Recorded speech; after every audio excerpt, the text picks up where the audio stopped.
I'm Elizabeth Kripe, co-founder and executive director of Malachi's Message. Welcome to our podcast, Toxic Mold Sucks. Co-hosting today is Emily Rochelle. She is the co-founder of Malachi's Message and our board chair.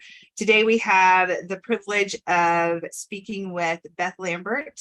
She's an author, educator, and former healthcare consultant. Beth has monitored and documented the escalating rates of childhood chronic conditions for over a decade. Her first book, A Compromised Generation, provides a thorough analysis of the origins of this modern health crisis and documents how modifications to environmental and lifestyle factors can profoundly influence health outcomes, including full disease reversal. Beth is also the co-author of Brain Under Attack, a resource for parents and caregivers of children with PANDAS and Autoimmune Encephalitis. And I am very excited. I know we've been trying to get this going for months, actually, to make sure we could connect and do this. And I first came across your organization when we were talking about autism, and I found the story of Noah, and there was a correlation there with mold in his previous story and his diagnosis of autism. And I remember thinking, this is an organization I want to know more about. This is an organization I feel like we have very similar motives in the roots of what we're doing. And I remember calling, and I normally don't cold call people. And I just called the number that was online, and I spoke to somebody. And I said, hey, so I really want to talk to your executive director and see if we can interview her. And they're like, cool, who are you? Oh, right. I'm so sorry. I'm just excited. But I was enthralled. I literally spent an entire afternoon going through your website and your resources and what you guys have created. And I remember thinking, I hope more people that follow us and that listen to this are able to find you guys and get some of the incredible resources that you guys have out there. But I've learned a lot about it. I know everybody listening is going, cool, what is this? So would you mind sharing the mission of the organization? Sure. So I run an organization called Epidemic Answers, and the name says what our mission is, which is basically to help find answers for parents who are dealing with what we call the new childhood epidemic. So all of these escalating rates of autism, ADHD, asthma, allergies, autoimmune diseases, so many kinds of behavioral, neurodevelopmental, neuroinflammatory conditions that we didn't see decades ago, right? So our generation of parents is really facing this kind of new challenge. And so we exist to help parents look for the root causes and understand why children are developing these conditions, what in the environment is affecting them, what has changed over the last couple of decades that might be precipitating this epidemic, and giving parents the resources for fully reversing these conditions. So we wholeheartedly believe that most of the new childhood epidemics, obviously there's always caveats for various kinds of genetic or inborn errors of metabolism or other kinds of things where, there's improvements, but not full reversal. But so many of these new childhood epidemics can be reversed. We've been documenting it for over 10 years, and we've been connecting with the practitioners who are doing this and the parents who know how to do this. And we've been learning and sharing what it takes to help children restore their health. And we're also doing research studies to help collect evidence that it's a thing, that it really happens, that it's not just anecdotes. So that's what our organization is about. And what's most important to me is just letting parents know that there's hope and there's things that they can do, and then give them the tools and resources they need to help their child get on the road to recovery. Beth, this organization is really incredible. How did you personally, though, get involved with it? So it started because of my own kids. I had, when my kids were little, they were showing a bunch of symptoms. I mean, nothing terribly concerning, but it was enough where, there were skin symptoms and GI symptoms and behavioral symptoms that, I didn't have an explanation for. Where's this eczema coming from? Why is my daughter's belly distended? What are these little things going on? And as I went to, conventional medical offices to try and figure out what's causing this, nobody had an answer. They're like, we don't know. It might be genetic. Put a cream on it. That kind of response was so unsatisfactory for me as a parent. And somehow, through some miracle, I ended up in the office of an integrative practitioner. And I also have a sister-in-law who is a naturopath. And so as these little health symptoms were bubbling up with my own kids, they started saying, you can look at diet, you can look at environment, you can look at all these other things as potential root causes. And then we started working on that, and we're made some changes in our lifestyle. And all of a sudden, all those symptoms were gone. So The other experience I had was that I was, in the office of this integrative physician and meeting parents who had kids who had autism or autoimmune diseases, and they were fully reversing them. And I was like, wait, I'm sorry, what? You can reverse autism? Like, I don't understand, because I thought autism was genetic, that it was brain-based, that it was just something you always had. And same thing for autoimmune diseases. So that experience of having seen symptom reversal in my own kids, and then meeting parents who talked about full reversal of these conditions that I thought were lifelong, that was mind blowing for me. So that was the beginning of my journey in starting Epidemic Answers. I also wrote a book called The Compromised Generation, because I wanted to know why there were so many sick kids. Why was I in the office of this integrative physician in the first place? And why was it flooded with all these other parents? And why was there a waiting list? And what is going on? So that is how I started my journey, is through, being compelled by these success stories that people had, but also finally understanding what in our environment was contributing to these issues for our kids. And to me, if it's just information, if it's just, changing your diet or making some modifications to how you're living, we need to know about that. Every parent needs to know about that, but they're not getting that information from their pediatricians and the healthcare providers that they trust. And that's simply unacceptable from my perspective. I was a lot like you. Whenever I heard the word autism, I thought that you were born with it, until my son regressed into what they were saying severe autism out of nowhere because of mold. Mm-hmm. And he's not autistic anymore today because we were able to detox him and those symptoms went away and challenges.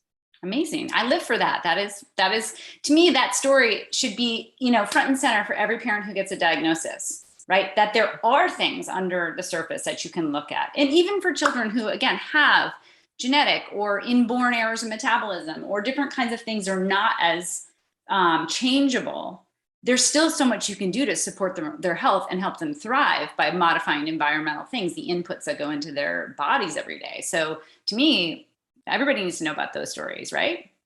Mm-hmm. Absolutely. Why do you think doctors aren't talking about it more? Because I agree with you entirely. When we went through ours too, my daughter is home right now. She had a fever last night of like 103. And my husband goes, "Are you going to take her in?" And he goes, "Not all doctors are bad." And I'm like, I feel like we were so conditioned, unfortunately, when we went through mold, right? And finding the right doctor that would go to the root of our cause and not just give her another antibiotic. And I'm going, why is that? Why are there so many mainstream doctors that look at those and they automatically, right? Like, here's another drug here. Like you said, here's another cream. Mm-hmm. My other daughter is going to mature quicker because she was on so many respiratory steroids. I'm going, that's not okay. Like, why is that so acceptable in your opinion? Well, I think it's institutionalized. It's systemic. It's our system. I mean, it's all, physicians are trained in a certain way, and it's sort of in an old school way. It's reductionist, it's mechanistic, it's kind of seeing the body as a machine. And if a part breaks, maybe you replace that part. Or if there's a problem, you suppress the symptom. Part of it's cultural too, right? Like Americans in particular want like quick, cheap, easy. So we go into the physician's office and we're like, "I've got a problem." And they're like, "Well, let's talk about your diet," or "Let's talk about this." And then the patient's like, "Well, I just want a pill." Like, "Don't you just have a pill?" That is part of our conditioning as a culture. I want quick, cheap, easy. Change in your culture, what you're eating, what the products you buy. That's hard, because we all have these grooves in our brain where we're used to what we're used to and we like what we like, but we don't necessarily want to embrace that change. That's a very human thing. But I think it's a cultural problem. The medical schools teach this approach, this symptom suppressive approach. They use pharmaceuticals as your first line. That's not everywhere, So for instance, in Germany, they use homeopathy in a lot of pediatrics, for instance, because it's so gentle. Or in India, they use homeopathy. So it isn't universal, but in the United States, we are very much controlled by the pharmaceutical industry. They own the medical curriculum. They sponsor the medical conferences, they sponsor the medical research. And what are they going to research? They're going to research a product that makes money. They're not going to research organic biodynamic food to support your body and your health, because you don't make money off that. So it's a larger problem that's bigger than, any one of us individually. But I think if we as individuals vote with your feet or whatever the expression is, and with your dollars, you go to the clinicians who have the root causes medicine, to the naturopaths, and you work for legislation to get that kind of service covered by insurance. That's, the insurance industry is part of the problem here too, because they only cover the pharmaceuticals. Like, you could have the most amazing path to health and wellness, and it involves food and sunshine and sleep and all these intangibles that are not products. The insurance company is never going to cover the education or the things you need for sustaining health, but they will cover this singular product for this one disease, because that's just sort of how the system works. So I feel like it's not insurmountable, but it is definitely a bit of a Goliath that we as consumers and individuals need to work harder to overcome. It's so frustrating because the pharmaceutical drugs that they want to give you to band-aid and suppress those symptoms have a whole list of, issues that it can cause you when you take it. And then that just adds on top of it. Whenever I learned about naturopathic doctors, it just opened my eyes, and it made so much more sense. Why are we not looking for the root cause? But like you said, it's about the money. Right. And then you get in this cycle, right? Like this vicious cycle where you take, like, let's say you have high cholesterol, which isn't necessarily bad. That's just that's sort of a myth we've been told, but you have high cholesterol, you go to the doctor gives you a statin to lower your cholesterol. Well, when you take that statin, it causes CoQ10, an essential nutrient, to be depleted in your body. And that creates a whole other set of symptoms. And then you get more pharmaceuticals, and then it just becomes this vicious cycle.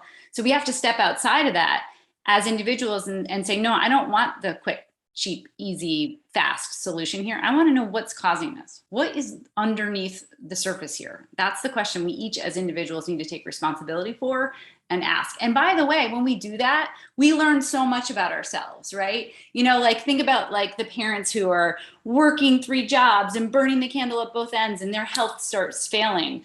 And those symptoms are a way of saying, hold on, this is not sustainable, this lifestyle, right? So in some ways, we have to be grateful for those symptoms, for the opportunity to sort of self-reflect and say, what is going on in my life that is not sustainable, that my body doesn't like, that is not good for health and well-being.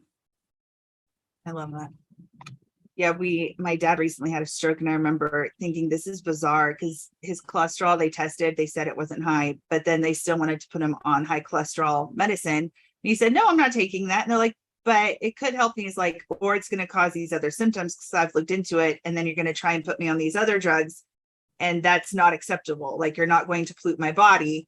And I remember thinking, good, but it's hard, right? Like you said, if a parent was listening to this and they said, okay, so I want to start digging into my own research. My kid is showing these symptoms, and I know that my pediatric doctor at the local children's hospital is not giving me answers I would like. Where would you tell them to start? Because that's a really overwhelming thing too, to sit there and go, this isn't working, but I don't know what to do to find something that works. Right. So one of the things that can be overwhelming for a parent is that some of these really great, knowledgeable, integrative physicians, because a lot of times people only feel comfortable going to an MD, a medical doctor, right? Because that's what we grew up with, and that's what it seems valid. And there's been maligning of anything else, on purpose, I think. And so sometimes those doctors are really expensive because they're, concierge, or they require a lot of lab testing, and, those lab tests can be expensive, and insurance doesn't cover it. So that is one avenue, is that people can find like an integrative physician, but it's often very expensive. Same thing with going to the sort of a naturopath. I'd say start with a naturopathic physician or some kind of holistic practitioners who can sometimes be less expensive, but again, insurance doesn't cover it. So one of the things that I like to do is teach parents how to empower themselves to take the first steps on their own. So, it depends on what the child's symptoms are, but, let's say it's behavioral symptoms or gut symptoms, or, there's some kinds of concerning allergies or things like that. We've been doing research that shows that it's really the total load of modern living that is making our kids vulnerable to all this symptom expression and developing these conditions. So when I say the total load of modern living, what I'm talking about is all the toxins in our environment. So like everything in your toothpaste and laundry detergent and shampoo and soaps and the things you put on your dogs for, fleas and ticks, and like all these little things that people don't think really matter because they're just one little exposure. And like, does what's in my toothpaste really matter? And the answer is yes. It does. It matters a whole lot. And we've done this research where we've asked parents to tell us pretty much everything that their child's exposed to, and we're correlating that to health outcomes. And what we're finding is that the more exposures the child has, the worse their health outcomes are. So it's this cumulative and synergistic effect of living in the modern world and the many things that we would call stressors that they're exposed to every day that make symptoms worse. So what does that mean? That means a parent on their own can look around in their environment and say, okay, what might be synthetic? What might be chemical? What might be new to nature? Because chances are anything like that is synthetic or chemical is actually going to be a stressor on the body. And those are things that parents can address on their own. So I always say, start at home, start with yourself, and do an inventory in your home and say, all right, is there something more natural here? Like, for instance, you have laundry detergent. There are dozens of companies out there that produce non-toxic laundry detergent, and you can take out the one that you're using that has synthetic fragrances and has phthalates and other kinds of chemicals in them. Or you could take electromagnetic radiation. That's another example. Nobody really thinks about that as an issue, but it's actually a massive, massive issue, especially if you have mold exposure. So electromagnetic radiation from your Wi-Fi, your cell phone, most houses have these smart devices in them all over the place. The less of that you have, the better, because the EMFs actually help open up that blood-brain barrier. They act as a stressor on the cells. And so it actually is something your body and your immune system has to react to all day long. So if you think about that, and what can you do in your home environment? Can you unplug the Wi-Fi? If you can't unplug it at night. So when you're sleeping, you have an environment that doesn't have EMF in it. And then some people can even hardwire their homes. So it's a matter of taking an inventory in my house and saying, in my home environment, and saying what around my child might be a stressor on the body.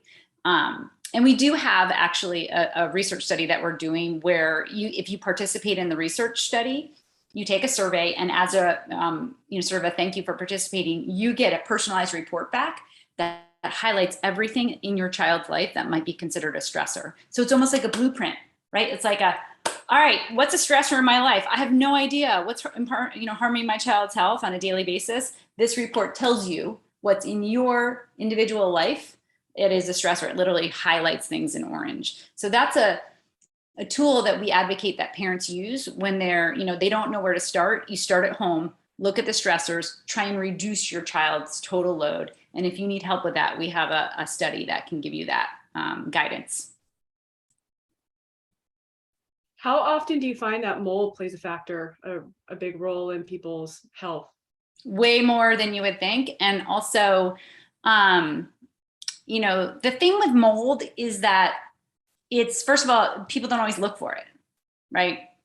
And it can be one of those hidden stressors.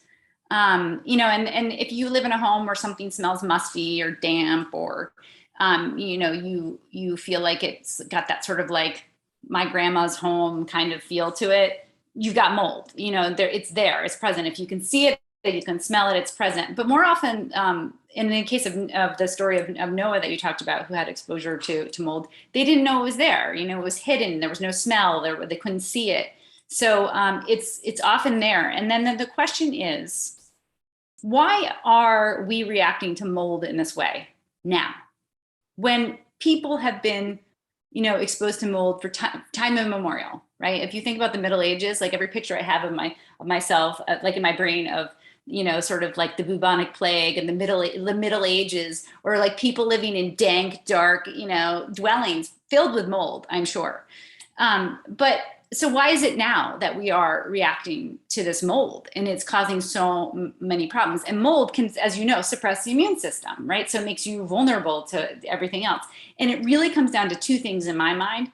One is the total load. Your body can only take so much, right? So And you've got all these toxins in your body, and we carry a huge toxic burden. Even our children who haven't even been around that long carry an enormous toxic burden just from daily life in our world.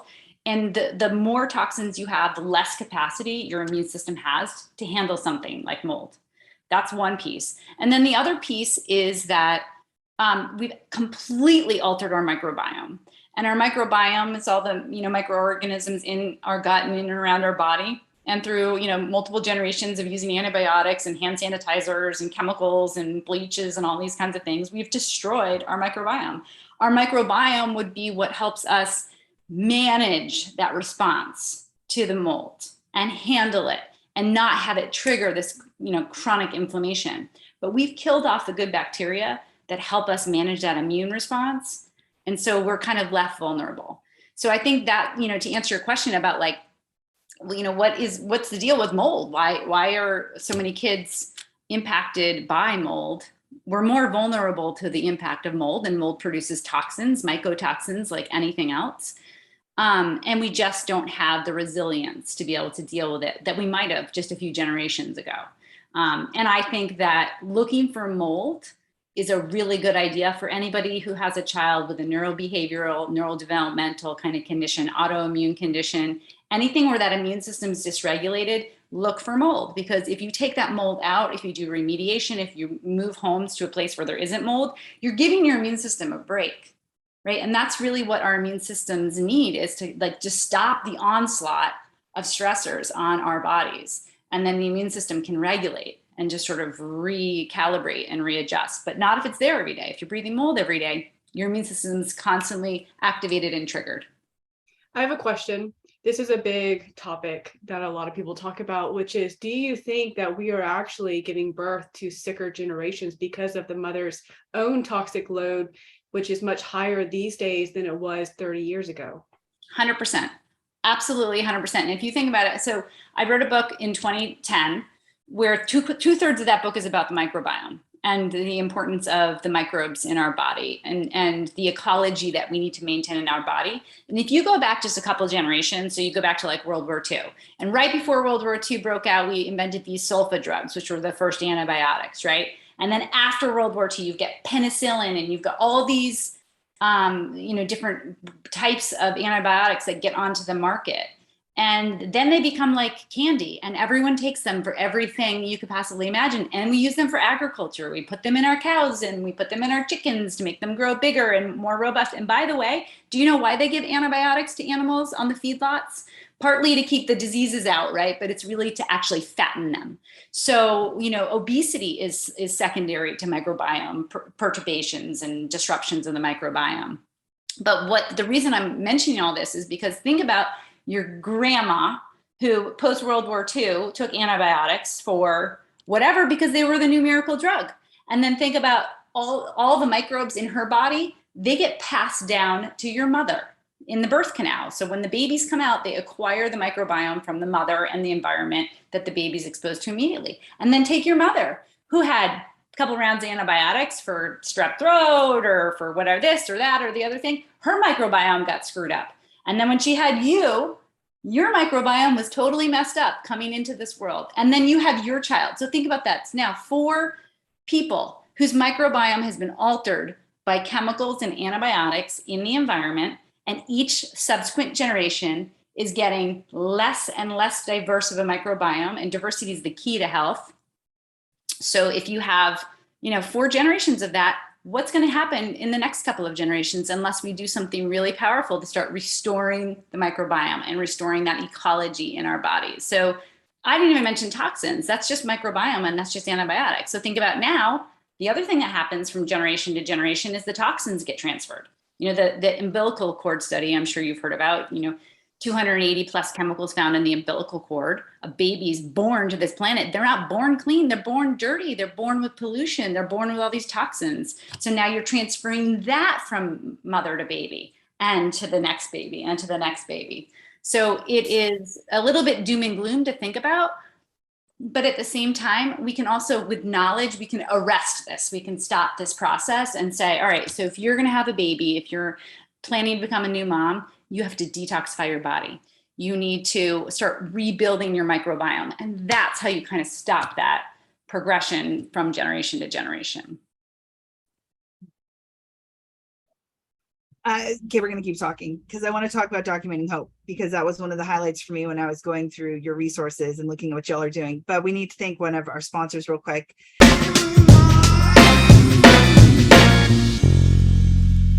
Today we're thanking Dr. Jill Carnahan. She's one of our Tier 4 sponsors. She's a functional medicine expert, previously dual board certified family medicine and an integrative holistic medicine. She's the medical director of Flatiron. Apologies if I didn't pronounce that correctly. Functional medicine, a widely sought after practice with a broad range of clinical services, including medical protocols, nutritional consultations, chiropractic therapy, naturopathic medicine, acupuncture, massage therapy.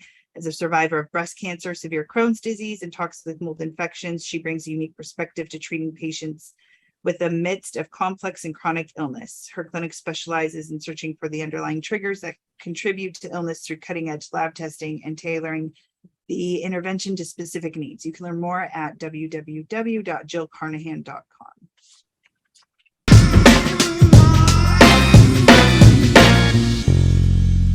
Documenting hope. Can you please elaborate and tell everybody what documenting hope is? Because it's amazing. Sure. So we, as I've been talking about, have been, my organization, Epidemic Answers, has been trying to educate parents about all the things in the environment that are contributing to kids not developing to their full health potential. We've been providing a lot of resources. And one of the biggest stumbling blocks we come across is that people don't believe us. They say, I don't think autism is reversible. Like, there's no evidence to support that. Oh, those are only anecdotes, those stories of the rheumatoid arthritis that's been reversed. That is the very common experience. And we knew that we needed to do more to provide proof and evidence. And we needed to make a more compelling case that A, the environment's making our kids sick. And I mean that environment in the biggest sense. And B, these things are reversible and preventable. So we went out on a mission to design some research studies to prove both of those things. So we have 2 research studies under what we call the Documenting Hope Project. We are trying to document that there is hope for prevention and reversal of these chronic conditions, that kids can get better. So our first study I alluded to earlier is called the CHIRP study. And that stands for Child Health Inventory for Resilience and Prevention. And it's an inventory in that we ask parents to sit down in front of their computer for a couple hours. Literally, it takes like a couple hours to finish the survey. And we ask everything about medical health, health history of the family, going back multiple generations. We ask about prenatal health, preconception health of the parents. We ask about every little detail of that child's birth and neonatal period and what they're eating now and what they're putting on their skin and what's in their environment and how close are they to a nuclear power plant. I mean, if you think it might be a stressor, it's in this questionnaire, this survey. So the parents sit for the survey. We ask about the health and symptoms of the child. And so we're collecting all that data, and it's private, it's HIPAA compliant, everything's de-identified. So we're not keeping information about, particular people, but it is then that the parents get a report back when they finish the survey that I was talking about before. And the report is like a PDF. It could be 50 to 150 pages, depending on how much information you put in. And every time you have a stressor, so let's say you use a toxic brand of toothpaste, we highlight that in orange. So again, you can go through your report and find all the things that are actionable that you can do to reduce your child's total load. So that's the CHIRP study. That's our first one. That one began in 2018. We started recruiting and we're still recruiting. So if people have a child between the ages of 1 and 15, they can take that. They go to documentinghope.com and you can find a link for the CHIRP survey. Anyone can take that. As long as you're in the United States, it's restricted to US residents. And the findings from that, we've been analyzing the data for a couple of years. And again, the data says the more toxins, the more stressors, that includes things like EMF, which people aren't even thinking about, the more exposure you have, the worse the health outcomes, the more complex the health problems are for children. So that's our first study in Documenting Hope. The second study in Documenting Hope, we just opened for enrollment in 2021. And this one is called the FLIGHT study. And that stands for Facilitated Longitudinal Intensive Investigation of Genuine Health Transformation. A lot of words. What does that mean? It means we're saying, we've seen all these anecdotes of these kids getting better. what if we actually studied this happening in real time to document that it happens and also how it happens? So we are taking a small group of children who have one of many chronic health conditions. Could be autism, could be autoimmune diseases, could be life-threatening food allergies, type 2 diabetes, obesity. There's a wide set of criteria of who will take in this study. And we're basically running these children through a program that lasts 18 months long. And we are doing a deep dive on each child. Each child gets a full comprehensive assessment of like what's going on under the hood, right? All those things I was talking about, root causes, we're looking in blood, urine, stool, hair.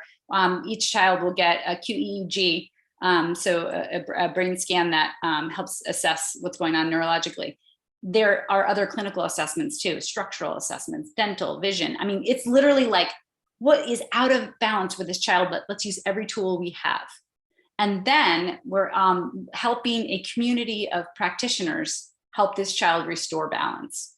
And we're documenting this child's progress to that restored balance over 18 months, both through biomarkers, things you can capture on these lab tests. So we hopefully will see the markers of inflammation go down, hopefully see the toxicity, the cellular toxicity go down, see the nutritional status go up in, the things that you can measure. And we're also documenting it on film. And we want to document it on film because, again, we feel that it is our duty to tell these compelling stories of that kids can get better and also how they can get better. So we can teach the world, teach the parents, teach the clinicians. So we're collecting all the data to teach the clinicians. We're collecting the media, the video, to teach the parents and the public about it. So we now have one child enrolled. We have a 4-year-old boy who has autism, and he's been in our program for about 8 months. And he's doing great. And we have a second child who is about to be enrolled very soon. So like in a couple of days, actually. And this is, we'll be able to tell more about that child. But people can go to documentinghope.com and follow along with the families in the flight study. And we hope to enroll up to 14. And it's going to be rolled out over multiple years in multiple cities. So our first site is in Northern Virginia. And right now we're vetting a second site. So we have 3 participants in each site.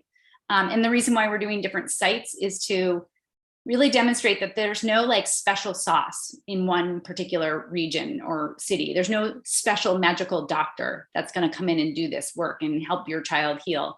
It's really more about harnessing resources in any community. Somebody who knows a little something about nutrition, somebody who knows a little something about lab tests, and you sort of aggregate that knowledge in the service of one child. And then our expectation is that the learning that we're going to go through with each of these families and with all of these clinicians will then be something we can teach. You teach what labs tests need to be taken, or what are the most effective or most cost effective even. What are the best recommendations for how to mitigate harmful dangers in home. So all those are the kinds of things that we hope to bring directly to the public through the Documenting Hope project. What is the most common, number one thing that you see across the board that would be something that most people have in their home that is a stressor? EMF, electromagnetic radiation. And the reason I say it is because I think people get chemicals. I think they get that. I think that making the switch over to more natural stuff, maybe the laundry detergent doesn't work as well. It usually doesn't. Or, people understand that they can switch out their toothpaste. So I feel like it's worth talking about because people don't necessarily know specifically the things that are chemical exposures in their home. But the thing that is ubiquitous is Wi-Fi, cell phones, and all those kinds of things. And the reason I brought it up is because people don't take it seriously. And especially for kids who have autism, PANDAS, neurobehavioral kinds of conditions, it can be hugely important. And if you think about you've taken all these stressors out, maybe you're giving an organic diet or you're doing everything you can to keep the stressors off this child's body. But if there's Wi-Fi, it's like a signal going all day long. It's like somebody poking you all day long. And imagine what that might be like for your immune system to constantly be poked all day long. And that's how you need to be thinking about EMF. And when you unplug it at night, that gives the body the opportunity to go out of that sort of sympathetic nervous state and move into the parasympathetic, where they can rest and digest and repair. And if you give that opportunity at nighttime when they're sleeping, that is like such a gift to the body that's trying to overcome, multiple stressors. So I do point to EMF as like a really under-recognized stressor in most Americans' lives, most people in the modern world. And we need to take it seriously. I don't think until we were exposed and I learned just in general about chemicals and toxins, EMFs wasn't on my radar. It became something that was on my radar, but at the time it wasn't. It was just, oh, this is just part of the way that we do life in America, right? Like, and everything is done now. I mean, we're doing this virtually over Wi-Fi, ironically, but yeah, it is. I agree. It's not something that people take seriously. You see the swing, right? You either see people that seem like they're crazy and it's all they talk about, or you see people that it's nothing. It's just the way we do life. We're all going to be fine. Right. I mean, it's really challenging too, because it's everywhere. In the city that I'm in, and most cities now have rolled out their 5G, and, anywhere you go, you've got exposure. And so it's challenging, and people who live in apartments, it's, you've got 75 Wi-Fi routers around you. That's really challenging to overcome. It's like you can take care of the chemicals in your environment, but to overcome 75 routers that are within proximity of your child's bed, that's really challenging. That's really difficult. So it's one of the things to remember about that is there's things you can control and things you can't control. And the reason why I like this total load concept, like the total load of stressors on your body, is because you can't control every stressor. And Wi-Fi and EMF are one of those that tends to be harder to control, aside from if you live sort of, in a home where you can unplug it at night, or hardwire. Like I have my house hardwired. So there's no, there isn't that, need for the Wi-Fi. But the other things that you can control, if you can take that burden down, it makes your body more resilient and able to deal with the Wi-Fi and the EMF. That's the one thing I want parents to know and feel empowered by, is like, do everything you can do and don't stress about the stuff you can't, because the stress the parent is feeling is felt by your child.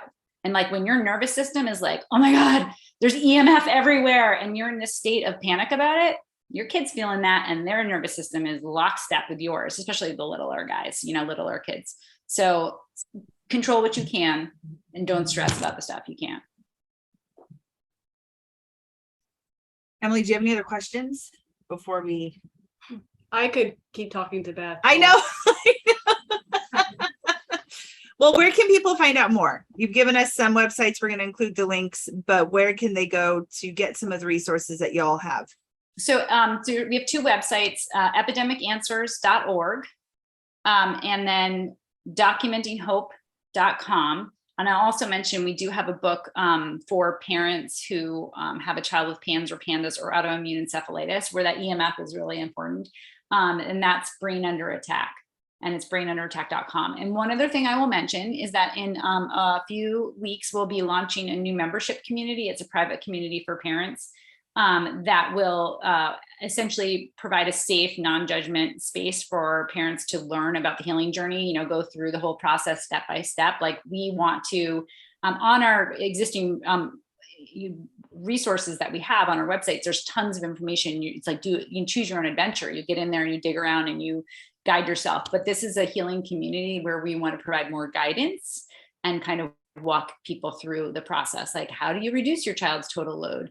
Like, how do you do functional lab tests if you need to do that? So we'll be launching that in a couple of weeks. And if anybody goes to either one of our websites and signs up for newsletters, scroll down to the bottom of the websites, you can sign up for newsletters. You'll get notification when that launches. And that is called Healing Together. So we'll be inviting people into that very soon. And if you're on the email list, you'll hear about it first thing. Awesome. Thank you so much. This was so insightful. I really appreciate you taking time to do this with us. Yeah, my pleasure.